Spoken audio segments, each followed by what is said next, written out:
Pasko habang abala tayo sa mga kasiyahan at handaan.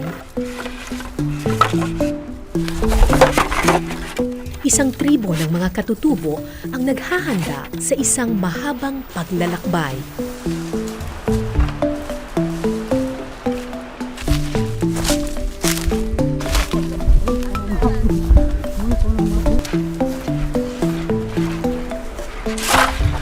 Lakbay para hanapin ang Pasko.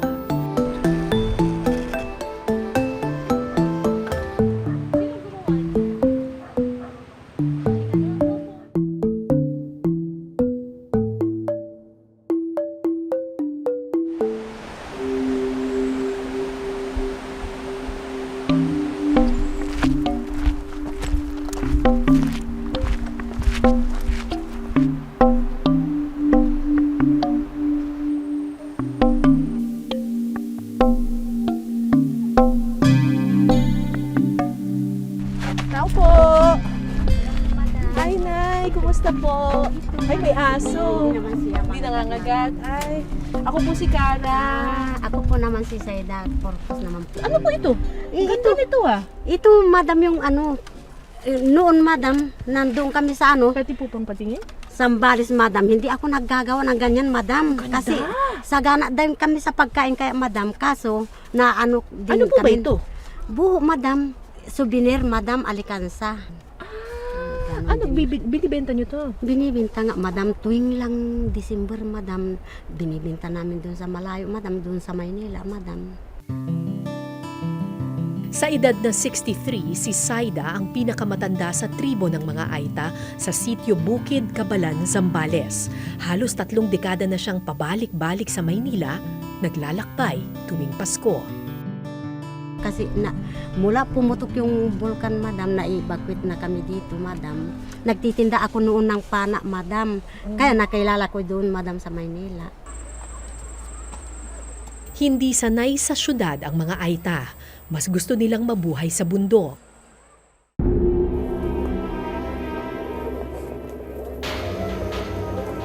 Pero nang pumutok ang bulkang Pinatubo noong 1991, napilitan ng mga Aita na lisanin ang bundok. Noon, madam, nandun kami sa lugar namin sa Pinatubo. Hindi naman kami naggagawa ng ganyan, madam. Hindi kayo namamalimos? Hindi naman po, madam. Kasi, ba't mamalimos ka, madam? Sagana ka naman sa ano. Siyempre, nagtatanim naman kami ng palay, gulay. Dinala ang mga katutubo sa mga resettlement sites sa syudad. Ang mga gubat at bukid na kanilang kabuhayan, natabunan ng lahar. Ang ano namin noon, madam, dyan sa Olongapo, yung ano, umaasa lang kami sa relief. Ay, kaya sinabi ko dyan sa mayor natin dyan sa Olongapo, sinabi ko, naku, pag dito kami kakong palagi sa ano sa patag, hindi ata ako mabuhay. Kasi sanay kami kakong mamundok, magtanim-tanim ng gulay. Dahil walang makain at wala namang kabuhayan, napilitan ang mga Aita na maglakbay sa Maynila at magpalimos. Ang lakbay na nagsimula noong pagputok ng bulkan, naging taunang tradisyon sa pagdaan ng panahon.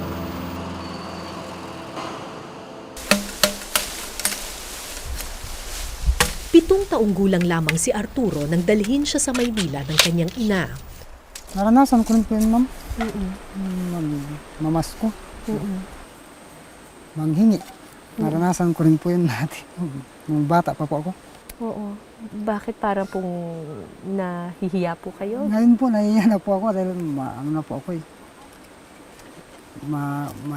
Nagkaroon na rin po ako ng ano eh.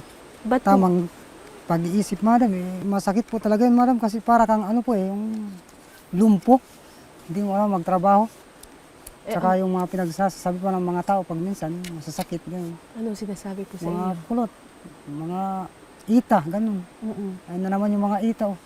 Sasabihin, ganun sa'yo. Mga nagpapalimos, ganun din po.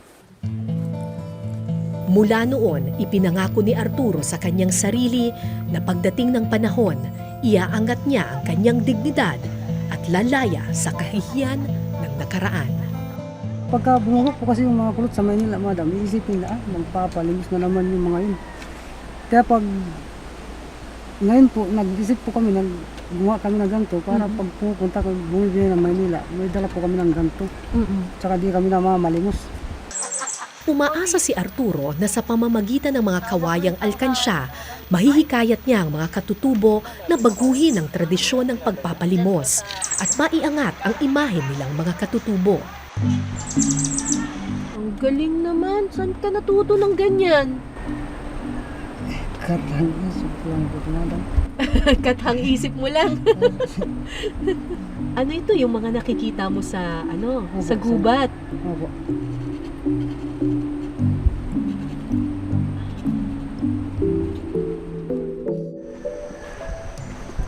December 21 ngayon, 4 days before Christmas. Ito yung araw na bababa yung mga Aita papunta sa Maynila. Good morning po! Saan kaya si Kuya Arturo? Hi, good morning po!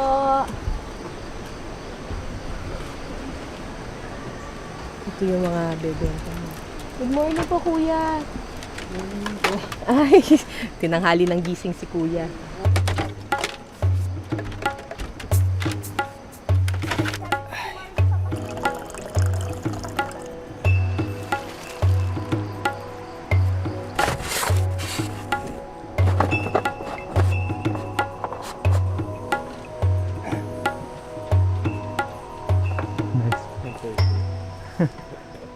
Okay. 200 alkansya ang balak ibenta ni Arturo sa syudad. 100 piso ang halaga ng bawat isa. Ano po bang pinag-iipunan ninyo? Ang ano po, unang-una po, pagtatanim na po kasi kailangan na po namin ng budget pagtatanim. Kasi pagka mag-upa po ng tao, tapos pakain, pagasak pa lang po yun. Yung magtatanim na naman po, iba na naman po yun, upa na naman.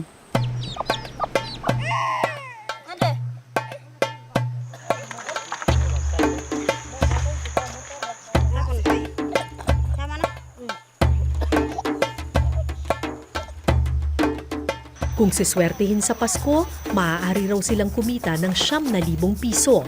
Sapat ng pondo para makapagtanim ng palay, mabayaran ng mga utang at makapaghanda ng kahit kaunti sa pagsalubong sa bagong taon.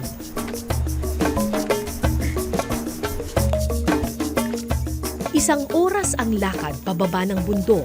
4 na pamilya ang kasama namin sa lakbay na ito.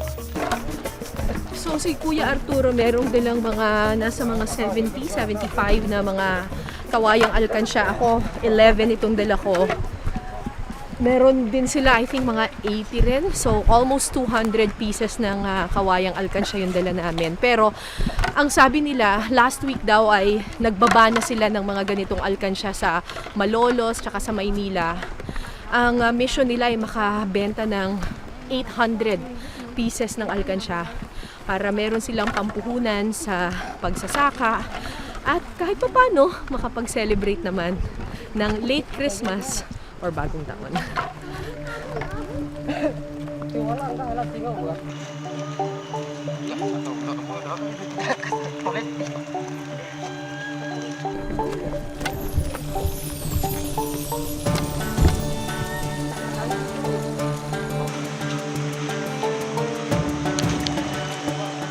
Sa ilog, doble ingat ang lahat. Hindi kasi pwedeng mabasa ang mga alkansya. Magkakaroon ito ng bukbok at amag at hindi na maibebenta.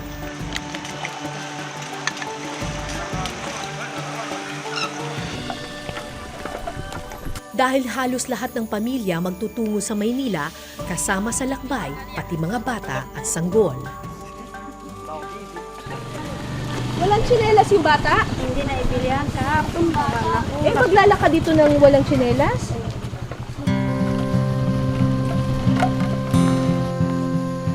Mas patag na ang daan sa kalsadang natabunan ng lahar. Pero dahil kapos sa budget, imbis na mag-arkila ng sasakyan, tiniis nila ang mahaba at mainit na daan.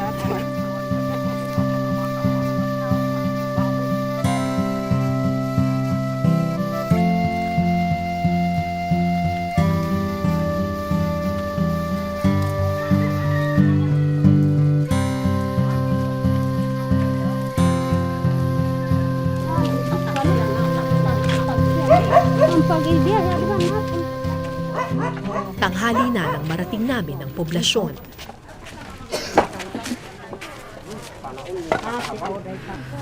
Maghihintay tayo ngayon ng jeep na magdadala sa atin papunta ng Olongapo.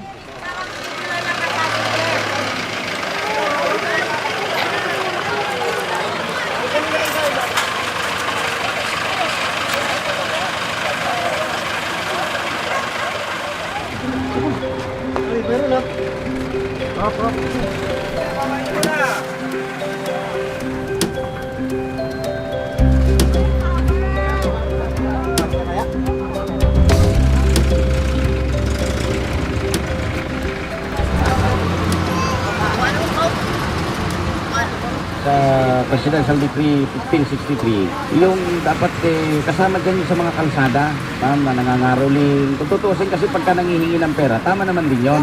Dapat may permit siya. Noong Disyembre, naglunsad ang gobyerno ng Oplan Balik Probinsya sa buong Kamaynilaan. Hinuhuli ng mga pulis ang lahat ng katutubong namamalimos, inilalagak sa DSWD at saka ibinabalik sa bundok.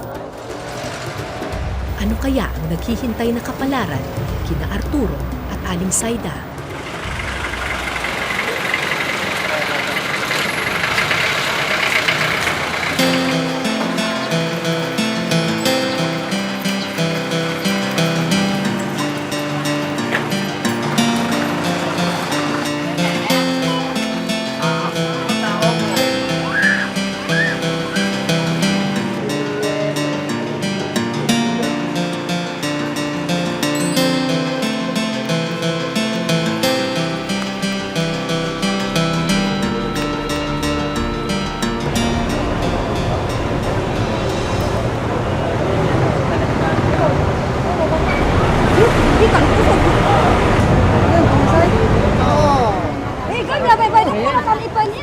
Sa Olongapo, nag-ambag-ambag ang mga katutubo ng pamasahe, 165 pesos bawat isa.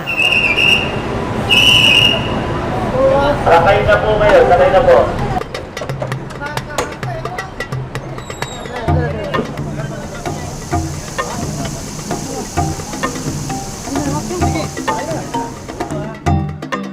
Dumiretso sa pinakadulo ng bus ang mga katutubo.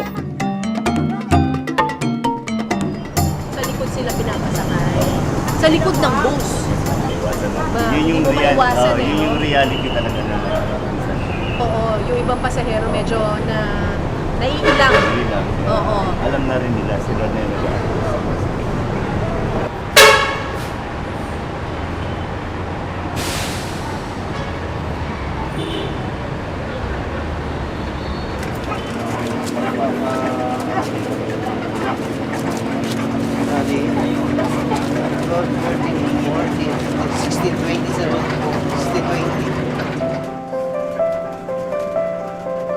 Inabot ng mahigit 4 na oras ang biyahe mula Olongapo hanggang Bulacan. Sa bus na sila inabutan ng tanghalian. Pero imbis na bumaba at kumain, tiniis ng mga Aita ang gutom.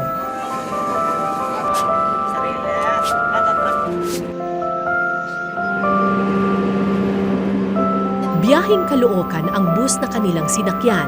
Pero pagdating sa Malolos, Bulacan, bumaba na sila.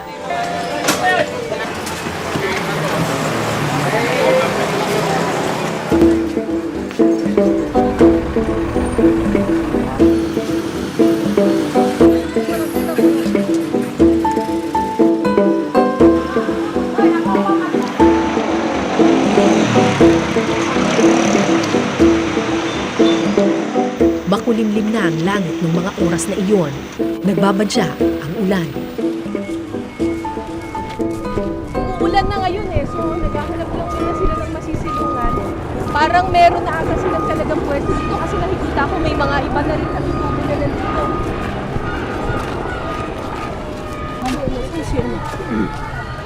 Ano po itong lugar na to, kuya? Ito po yung paradahan po ng jeep, ma'am. Paradahan ng jeep. Bali po, dito po natutulog yung mga kasama. Isang abandonadong palengke na ginawang paradahan ng jeep ang naging pansamantalang tirahan ng mga Aita. Marami sa kanila ilang linggo nang nasa syudad para magpalimos.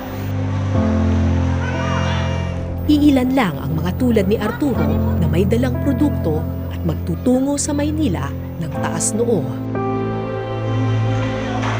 Masakit din po ay yung pagsabihan kang ita, baluga, ganun po. Para maiwasan din po yung mga ng mga tao.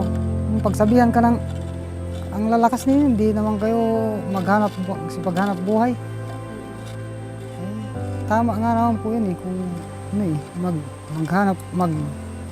maggawa ka na lang ng paninda mo para hindi ka pa mapagsabihan po ng kung anong sasabihin po nila. Pinagsaluhan ng 4 na pamilya ang 3 piraso ng talong at mga kamatis. Kailangang magtiis para mas maraming maiuwi sa pagdating ng bagong taon.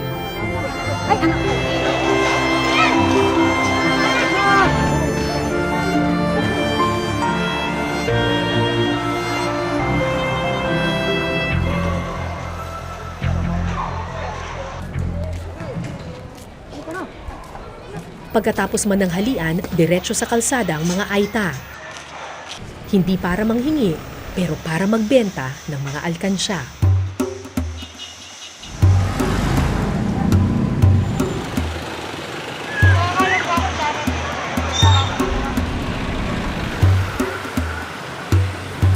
Souvenir po, souvenir.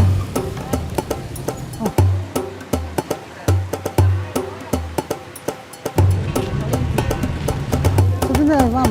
Sir.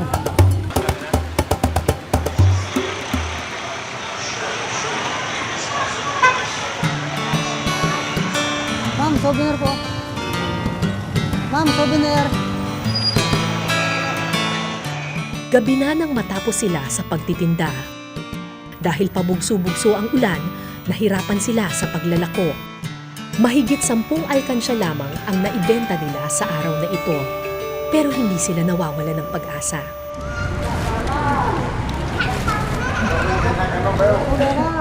Sa ngayon, oras na para magdasal at managinip. Na sana bukas o makalawa, dalawin na sila ng swerte.